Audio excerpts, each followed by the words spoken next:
नमस्कार, पंचनामा देख रहे हैं आप, जहां हम करते हैं खबरों की चीरफाड़। एक बार फिर से हाजिर हैं नई खबर लेकर, जिसकी चीरफाड़ की जाएगी। बिहार की सियासत में पिछले दिनों काफी कुछ बदला है। बदला ये है कि बिहार विधानसभा के अध्यक्ष इस्तीफा देने के लिए तैयार नहीं है। वहीं दूसरी तरफ भाजपा ने अपनी रणनीतियों में बदलाव की है। नीतीश कुमार और तेजस्वी का काट ढूंढने की कोशिश है।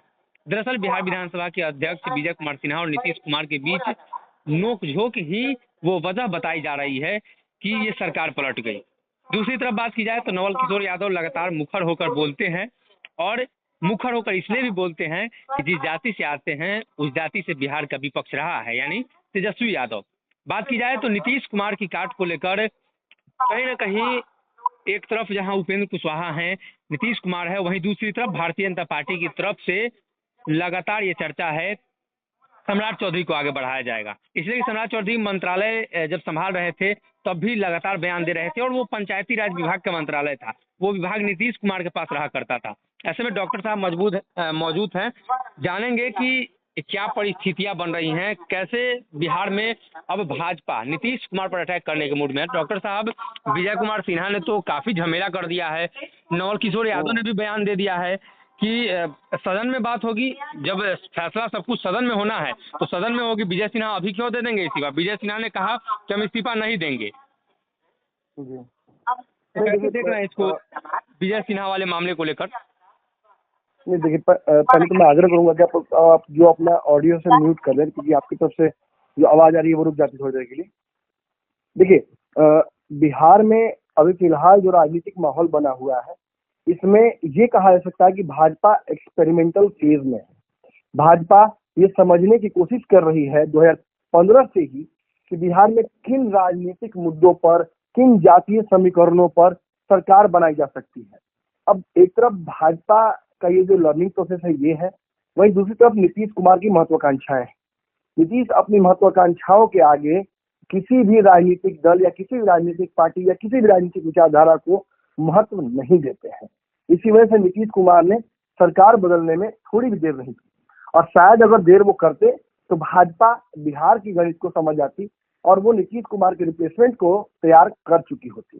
कई जगहों पर भाजपा ने दांव खेला था जी। अब एक साथ कई फ्रंटों पर नीतीश कुमार के खिलाफ भाजपा को रणनीतिगत काम करते हुए देख सकते थे। जी। एक तरफ जहां उद्योग मंत्रालय जो था, उस मंत्रालय को लेकर आप देखें शहनवाज हुसैन को कैसे सामने लाया गया।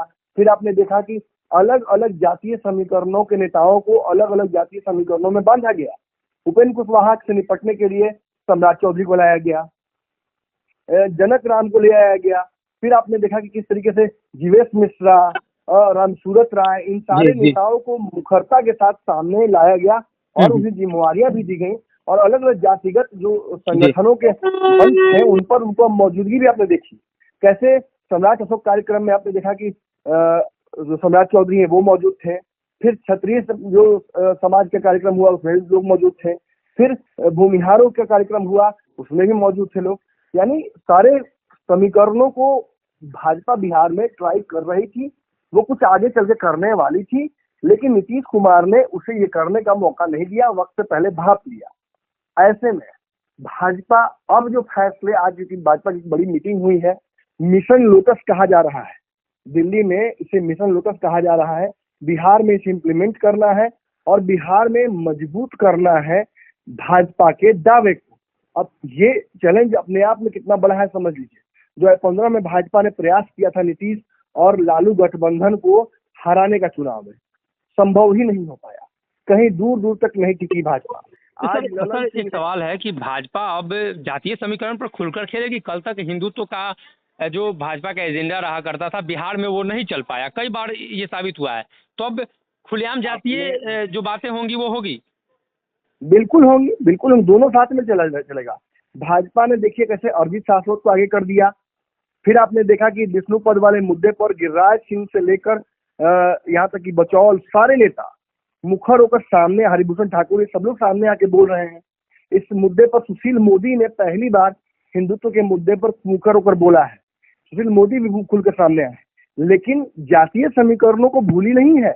जहां एक तरफ भूमाई समीकरण जो राजद ने नया गढ़ा है, इसको काटने के लिए इसी समीकरण के नेताओं को लाया गया है। भूमाई समीकरण क्या है? एक तरफ भूमिहार, फिर मुसलमान, फिर यादव। अब सीधे तौर पर मुसलमानों को तो भाजपा का वोट मिलेगा नहीं, तो भाजपा ने विष्णुपद मामले के को खेलकर हिंदुओं को गोलबंद करने की कोशिश की है, और ये होता रहेगा। नवरात्र में देखिएगा, अभी नवरात्र आने वाला है, फिर आप देखिएगा कैसे नए साल में, फिर और भी जो पर्व त्योहार होंगे उसमें आप देखिएगा सब कुछ। लेकिन बड़ी बात यहाँ समझिए, जहाँ एक तरफ भूमिहार समाज के विजय सिन्हा को भाजपा ने सामने कर दिया है, इस्तीफा नहीं देंगे, कल सदन में क्या होगा आप भी समझ सकते हैं। बिहार की जनता इंतजार करेगी कि सदन में किस तरीके का उठापटक होने वाला है। भाजपा ने कहीं ना कहीं इसे सिंपैथी वोट की तरह कन्वर्ट करने के लिए और इसे सिंपैथी के तौर पर यूज करने के लिए विजय सिन्हा को आगे कर दिया है। विजय सिन्हा कल अगर इस्तीफा दे देते हैं, इस्तीफा होना तो तय है, कहीं ना किसी तरीके से इस्तीफा होगा, तो उन्हें उसी सदन का नेता प्रतिपक्ष बनाने की तैयारी चल रही है। यानी भाजपा का जो विधायक दल के नेता प्रतिपक्ष के होंगे वो विजय सिन्हा होंगे। इस बार भूमिहार समाज चाहते हैं, बोचहा में भूमिहार समाज के आशीर्वाद से तेजस्वी चुनाव जीत गए। अब उस वोट बैंक को भाजपा छोड़ना नहीं चाहती है। एक बार गलती हो गई। अब जोड़िए, आप भूमा इस समीकरण में जब आते हैं तो यादव आपका एक महत्वपूर्ण हिस्सा होते हैं। भूपेंद्र यादव, नित्यानंद राय, इन सभी ने खूब प्रयास किया, लेकिन बिहार में सफलतम तौर पे भाजपा को इम्प्लीमेंट नहीं कर पाए जनता के कोर में। तो अब ऐसे में क्या होगा? अब ऐसे में नवल किशोर यादव को विधान परिषद में नेता प्रतिपक्ष बनाने की तैयारी चल रही है। नवल किशोर यादव और विजय सिन्हा दोनों काफी मुखरता से बोलते रहे हैं। नीतीश कुमार की शिक्षकों और छात्रों के मुद्दे पर नवल किशोर यादव ने खूब फजीहत की है, सरकार में रहते हुए भी फजीहत की है। शिक्षकों के पक्ष से हमेशा बोलते रहे, शिक्षा व्यवस्था को लेकर हमेशा मुखर रहे। वहीं विजय सिन्हा के साथ तो जो नीतीश की अदावत थी वो तो जग जाहिर है। तो ऐसी स्थिति में ये भूमाई समीकरण तो कहीं ना कहीं तेजस्वी का पूरी तरीके से टैकल करने की तैयारी चल रही है। कितना सफल होगा वो चुनाव में समझ में आएगा, क्योंकि भाजपा में बार बार कह रहा हूँ अभी भी एक्सपेरिमेंटल फेज में है अपने राजनीति के बिहार में।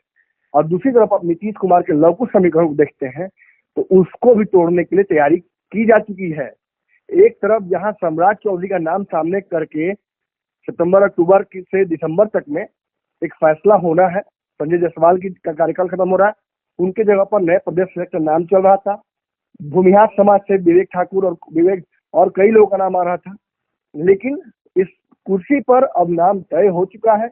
इस कुर्सी पर सम्राट चौधरी का दावा होगा। सम्राट चौधरी कौन है?